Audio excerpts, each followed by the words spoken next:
बिस्मिल्लाह रहमान रहीम। अस्सलाम वालेकुम। यकीनन आप सब बिल्कुल ठीक होंगे, तंदुरुस्त होंगे। जैसा कि आप सब जानते हैं, हमने अपने इब्तदाई दोनों असबाक जो मंजूम थे उनको मुकम्मल कर लिया है। आज हमने इंशाअल्लाह अपने दरसी किताब के तीसरे सबक का आगाज़ करना है, लेकिन उससे पहले आप सबको पता है कि हम ये देखते हैं कि हमने उस सबक को कितने दिनों में मुकम्मल करना है, किन हासलात ताल्लुम के साथ। ठीक है, हमारी किताब में तीसरा सबक है इखलाक हसना के नाम से, उर्दू 11वीं जमात का। और इसमें आपको अंदाज़ा है कि सबसे पहले हमारे जो हासलात ताल्लुम शामिल किए जाते हैं वो ज़बान शनासी के हैं, फिर पढ़ना, फिर सुनना बोलना और फिर लिखना के।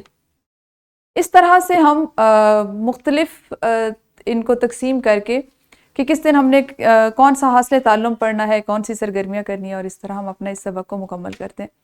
अगर हम देखें तो आप सब वाकिफ़ हो चुके होंगे, दो असबाक हमारे मंजूम जिस तरह से मुकम्मल हुए, हिस्से नसर को भी हम उसी तरह से पढ़ेंगे। पहले ज़बान शनासी पढ़ेंगे, फिर पढ़ना के हासलात ताल्लुम को मुकम्मल करेंगे, और फिर बातचीत यानी सुनना बोलना, और उसके बाद हम लिखने की सरगर्मियाँ करेंगे। मकसद ये है कि ज़बान शनासी का इतलाक़ हम अपने सबक पे करें, और उसको पढ़ने से पहले हम देख लें कि ज़बान शनासी की कौन कौन सी चीज़ें उस सबक में उस सबक पे उनका इतलाक़ हो सकता है। उससे क्या होता है कि आपके जहन में उस सबक को पढ़ने से, बाकायदा पढ़ने से पहले 2-3 मरतबा पढ़ने से जो सवालात होते हैं वो वाज़े हो जाते हैं। अगर कोई ऐसी चीज़ है जो आप जिसके बारे में पूछना चाहते हैं वो वाज़े हो जाती है, और वो फिर आप उसको पूछ सकते हैं। ठीक है जी।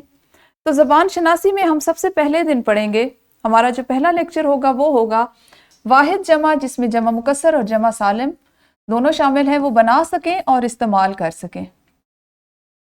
लेक्चर नंबर 2 है जी हमारा मुरक्कब मसादर बना सकें और इस्तेमाल कर सकें।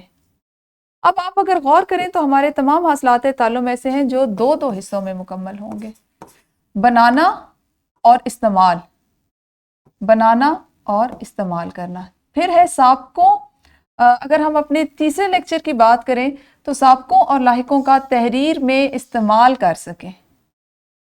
ये इससे पहले आप अपनी गुज़श्ता जो जमातें हैं उनमें साबका और लाहिके पढ़ चुके हैं, लेकिन यहाँ पे है तहरीर में उनका इस्तेमाल करना। पहले 3 दिन हमारे या 3 क्लासेस हमारी इन हासलात ताल्लुम के साथ होंगी। हमारा चौथा लेक्चर होगा जी, जिस दिन हम 2 हासलात ताल्लुम को मुकम्मल करेंगे। एक होगा नस्र को फ़हम के साथ पढ़कर मुसन्निफ की तकनीक, मकसद और उसलूब पर मबनी सवालात के जवाबात दे सकें। इस हासिल ताल्लुम पे इससे कबल हिस्से नज़म में भी हमने बात की, इसको सीखा। अब नसर के हवाले से इसे सीखेंगे और इसकी मश्क करेंगे। इसी दिन हम अपने चौथे लेक्चर के दौरान में मतन के फ़हम का इजहार करते हुए ज़ाती और मुआशरती ज़िंदगी से ताल्लुक़ कायम कर सकें, इस हासिल ताल्लुम को भी साथ शामिल करेंगे, और इन दोनों हासलात ताल्लुम को मिलाकर सीखते हुए कुछ सरगर्मियाँ करेंगे। लेक्चर नंबर 5 होगा हमारा अफसानवी और गैर अफसानवी मतन। इसमें शामिल मानूस और नामानूस अल्फाज व तराकीब, मुहावरात, ज़रबुल अमसाल, मुतरादिफात और मुरक्कबात पर मुश्तमिल फ़िक्रात समझ कर बरमहल इस्तेमाल कर सकें। आप पढ़ेंगे, आपको समझ आएगी तो आप इस्तेमाल सीखेंगे। इसी दिन का हमारा दूसरा हासिल ताल्लुम होगा कहानी, मजमून, सफ़रनामे, अफसाने, ड्रामे के अज्जा और अदबी महासन को शनाख्त कर सकें। सबक नंबर 6 की अगर हम बात करें तो हम अपने छठे दिन पढ़ेंगे मुख्तलिफ समई ज़राए से।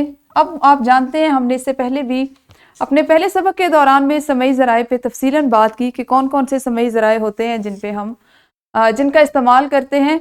उन्हीं समई ज़राए का इस्तेमाल करते हुए हम तकरीर और खुतबा सुनकर एहसास, जज्बे और तासुर के हवाले से ज़बान के हुस्न व क़ुब्ह की निशानदेही कर सकें। फिर आ जाएंगे जी हमारे सबसे आखिर में हमेशा की तरह लिखने के हासलात ताल्लुम। तो लिखने के हासलात ताल्लुम में हमारा लेक्चर नंबर 7 होगा मुख्तलिफ सामीन और मकासद को मद्देनज़र रखते हुए किसी भी मौजू पर अशार और हवालों के साथ कम अज़ कम 350 अल्फाज पर मुश्तमिल तकरीर लिख सकें। ये एक नया हासिल ताल्लुम है। हो सकता है आपने नहम और दहम में पढ़ा हो, अगर नहीं पढ़ा तो यहाँ हम इसको सीखेंगे। ठीक है जी। लेक्चर नंबर 8 होगा हमारा دو حاصلات تعلم کے ساتھ کسی بھی نثر کو پڑھ کر مصنف اور قاری کی نقطۂ نظر کو سامنے رکھتے ہوئے مرکزی خیال تحریر کر سکیں۔ آپ کو یاد ہوگا جب ہم نے اسے نظم سے مرکزی خیال تحریر کرنا سیکھا تو اس وقت بھی یہی بات ہوئی تھی کہ اس سے قبل جو گزشتہ جماعت تھی اس میں آپ نے سادہ انداز میں مرکزی خیال اخذ کرنا اور لکھنا سیکھا۔ اب آپ کا حاصل تعلم بدل چکا ہے، آپ نے مصنف اور قاری دونوں کے نقطۂ نظر کو سامنے رکھتے، قاری آپ ہے، مصنف وہ ہے جس نے اس کو لکھا ہے، اس لیے اس کو تفصیلاً ہم پڑھتے ہیں اس کے بارے میں۔ ان دونوں کو جانتے ہوئے ان کے بارے میں ان کے نقطۂ نظر کو سامنے رکھتے ہوئے ہم نے بات کرنی ہے اور اپنا مرکزی خیال تحریر کرنا ہے۔ 8ویں ہی لیکچر میں ہمارا جو اگلا حاصل تعلم ہے وہ ہوگا روزمرہ ضرب الامثال اور محاورات کا استعمال کرتے ہوئے سادہ اور مرکب جملے تحریر کر سکیں۔ یہ ایک اہم حاصل تعلم ہے۔ جس طرح سے آپ نے بھی پہلے دیکھا کہ آپ جو ہماری پڑھنے کی سرگرمی ہے اس میں بھی ایک حاصل تعلم ایسا تھا، تو یہاں پہ بھی آپ کو روزمرہ ضرب المثل اور محاورہ اس کو استعمال کرنا، اور کس طرح استعمال کرنا کہ سادہ اور مرکب دونوں طرح سے جملے۔